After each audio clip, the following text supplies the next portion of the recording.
Folks, drama, bin drama, Arab drama, ole drama, mama ya drama yote.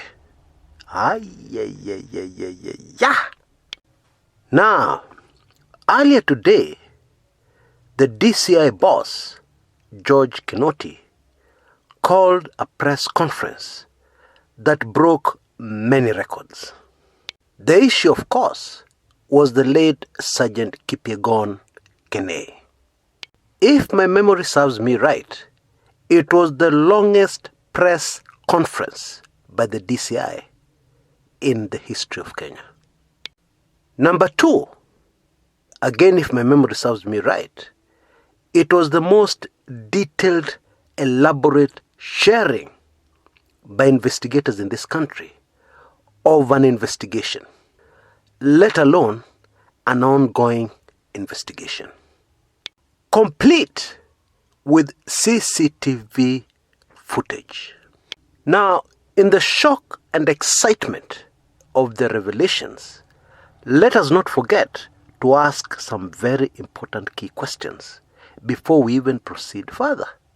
And of course, the first question is why? There are many disadvantages, although there are also advantages, of sharing information of an ongoing investigation with the media. And I'm talking the world over. It is done very effectively by investigators in the United States, especially on murder cases. And the biggest advantage that usually comes out of it is that when you share intimate information about a crime, you dramatically increase the chances of a member of the public coming forward and providing key, vital, critical information that will help you crack the case. Let me give a quick example. An investigation shares with the public an artist's impression of what the offender may look like. And it is widely aired on television. And somebody somewhere recognizes and says, hey, that's my neighbor. Or that looks like my neighbor. Of course, that case would have been very difficult to solve without that crucial information, which only came about because the investigators shared information about an ongoing investigation. Now, I also want us to note that since the new DCI boss took over, Bwana George Kinotis, it has been his policy right from the word go to take this American approach. Now, allow me a quick aside here. I believe one of the reasons was to help in the fight against corruption. Because when the fight against corruption is made widely available, the information of ongoing investigations, then the public begins to understand corruption and why the country must deal with it. A very good example here is the dam scandal. If you give people a figure, it doesn't register. It's boring.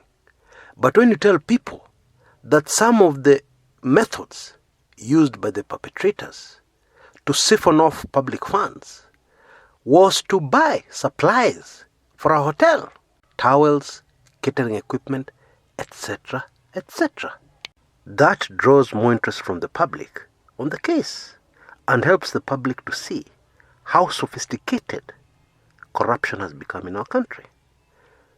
Back to Kenei. One of the biggest disadvantages of sharing information with the public, especially on a murder case, investigations ongoing, is that you warn the perpetrators. And by giving them that information, they're able to cover their tracks, destroy evidence, etc., etc. That is why, at least one of the reasons why, if you looked carefully at the press conference, you will notice that some of the investigators refused to answer some questions. Obviously, they prepared very well for this press briefing, and decided what to reveal to the public and what not to reveal to the public, which is well in order. because their counterparts in the United States do precisely the same.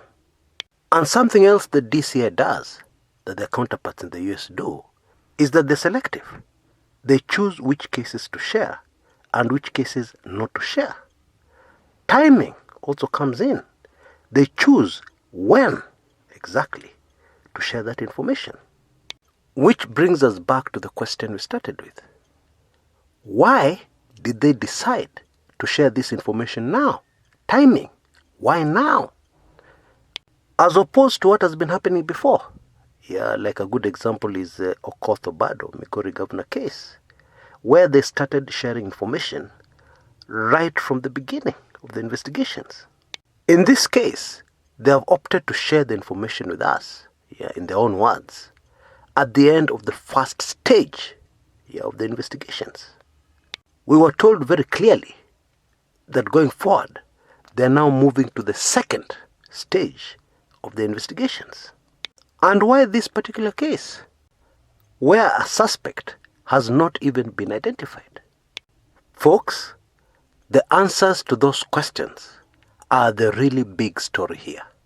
They're actually explosive. And I'm going to share them with you towards the tail end of our show today. So, let's get down to the revelations from the DCI and try and make some sense from them. What do they mean? Try to interpret them.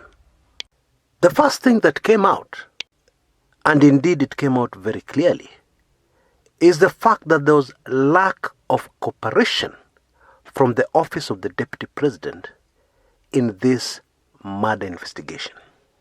In fact, it gets worse, because what also comes out is that the office of the Deputy President deliberately tried to mislead investigators.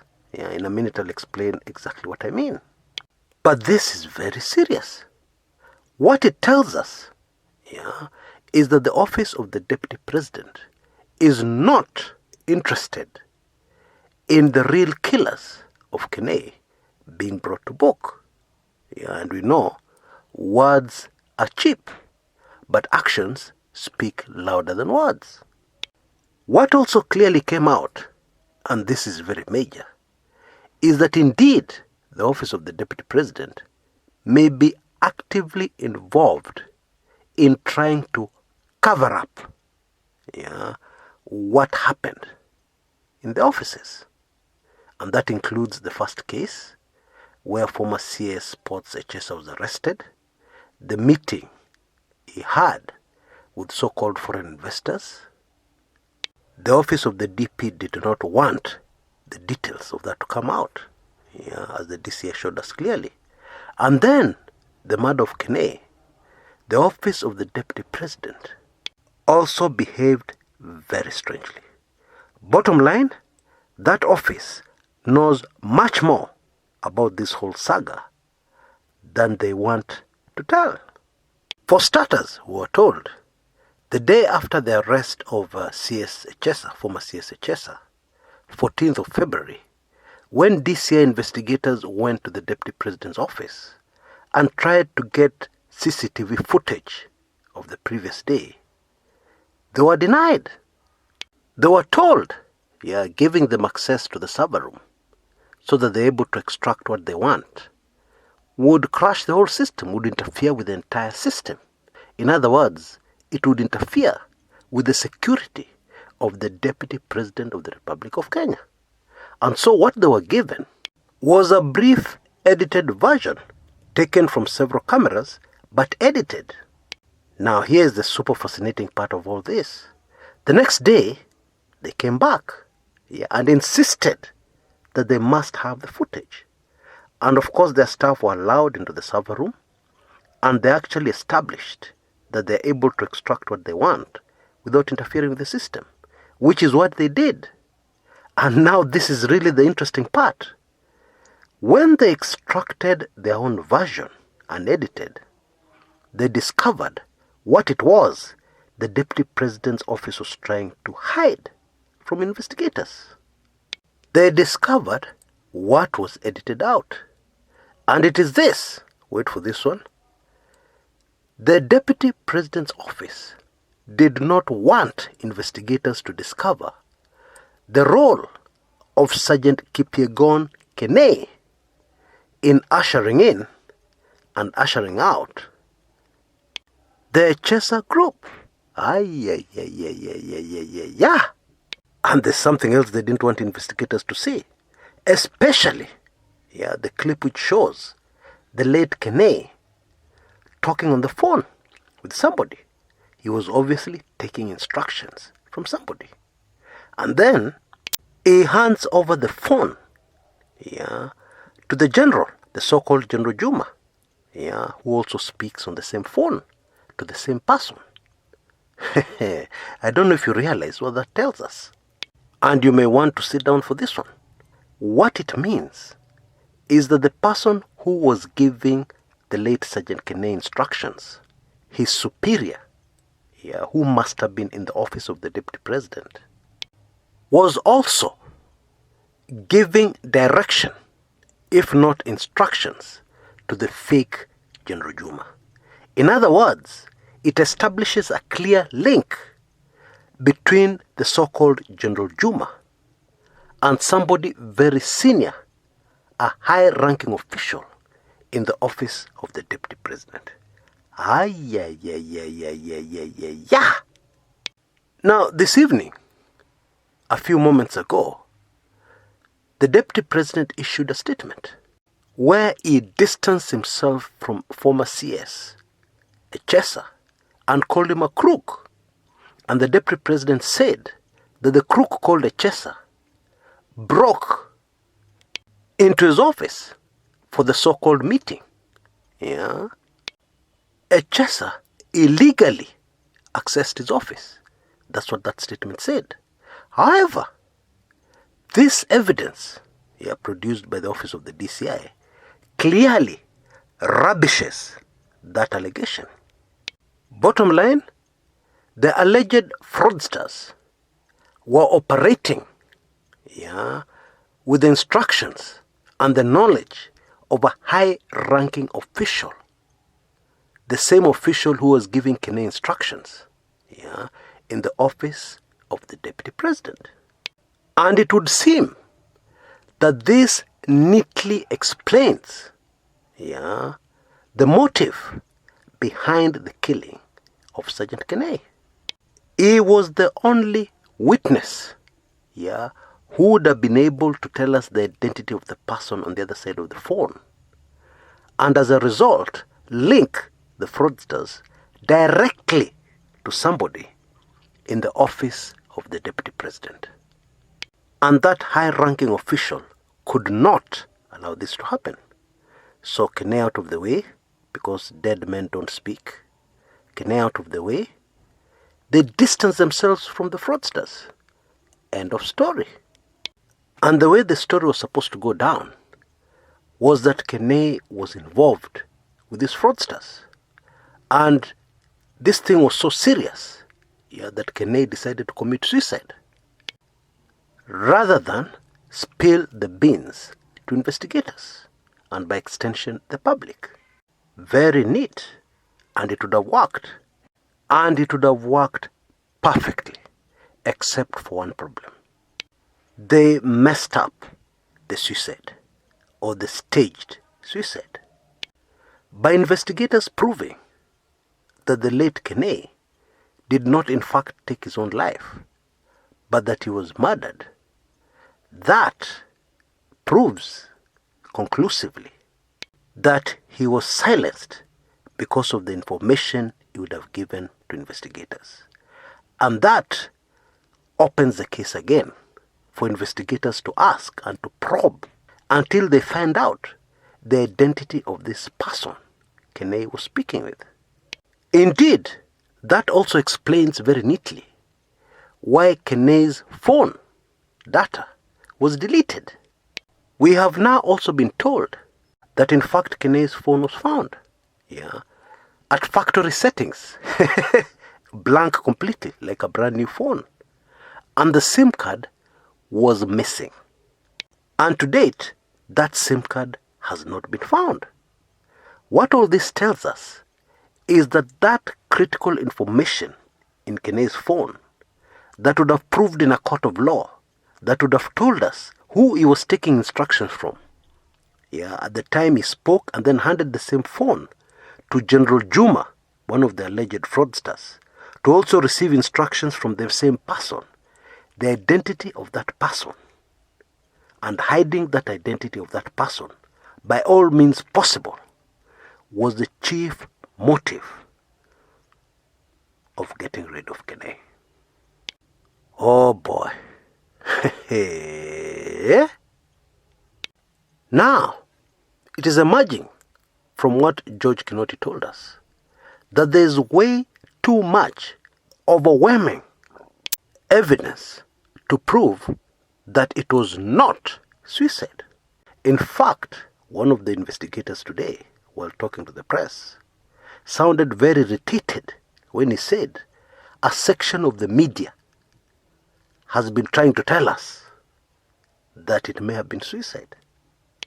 Number one, Kenei's behavior before the alleged suicide. He entered his house, he did not lock the door, he removed all his clothes and put on his pajamas. And he did this without sitting down. He did this standing up. How do the investigators know that? Because forensic experts were able to prove that the bed was neatly made. Nobody sat on it. Not even a heavy object was placed on it. Now, somebody wanting to leave this earth voluntarily does not behave like that. Number two, a bullet was found on the ceiling. Yeah, that is true. However, the position where it was found does not make any sense. The bullet and the spatter, from the bullet going through his head, should have been found directly above, roughly where the body was found. Instead, the hole was found many meters away, near the wall on the other side of the room. Something else according to Kinotis, the position of where the body was found. Because if it was really suicide, he should have fallen back and had bruises as a result of the fall after he fired the gun himself. Or alternatively, he would have landed on the bed. None of the two things were evident. Another thing, if you are to decide to end your life by shooting yourself, it is highly unlikely that you would want to silence, use a silencer on your gun or something. And Kinotis reveals that they actually fired a shot inside the room. It was very loud. It could be heard all around the vicinity, in a very wide area. And on the fateful day, nothing was heard. Nobody heard any noise. Bottom line, Kinotis told us, it was cold-blooded murder. Now, as I promised at the beginning of the show today, the reasons why I think the DCI decided to make this public now and share all the information, or a lot of the information, from their preliminary investigations. If you've been paying attention, you will know that the hand points directly to somebody very senior in the office of the Deputy President being involved in this. I believe that information has been made public in order to pave the way for this person to be interviewed, to be questioned by investigators. And it is fairly safe to assume that this person, whoever he is the same person who has been frustrating investigators, refusing them access to the CCTV and instead giving them an edited version, with Sergeant Kenei nowhere in the edited version, etc., etc. I also believe that by making all this information public, the DCI has protected some people from suffering the same fate as Kenei because of what they know. Now, in my latest weekly intelligence briefings, I reveal the possible identity of this suspect, and some other information related to them. Weekly intelligence briefings number 31 is very brief, but very, very, very explosive. If you're not yet a subscriber, you can see information on your screen on how you can be a subscriber right away. Indeed, you're lucky because we have a special offer that allows you lifetime subscription to both the weekly intelligence briefings and Club 1999. I highly recommend you take full advantage of it, because for only $31 or 3,100 shillings, you'll become a life member to both. You'll never again need to pay any subscription. And yet, the price for subscription for 1 year to weekly intelligence briefings alone, it doesn't have life subscriptions usually. 1 year alone costs you $99.99. That's almost 10,000 Kenyan shillings. And then Club 1999 life subscription normally costs $35.55. That's 3,555. And yet, in this latest offer, with only 3,100, you can get life subscription to both. Go for it. Don't even think twice. All you need to do is send a blank email to the email address you see on your screens. And then you'll get all the information you need, payment information, so that you can take advantage of this offer right away. Of course, the offer is not going to last forever. It can be pulled at any time. So rush and take advantage of it right away. Hii maneno ya Kenei, I don't even know what to say. But it would seem like in similar cases from the past, there are few stones that need to be turned, in order to get to the truth. And some of these stones are very, very heavy to lift, if you can get my meaning. But I think Bwana George Kinotis and the DCI are very determined to lift even these very heavy stones. And I believe the historical revelations of details from the investigations that was released to the press today, complete with CCTV, is going to play a major role towards them achieving this and being able to succeed where no other investigators in the past in our country have been able to succeed. Our prayers are with them. Until next time, this is Chris Kumekucha.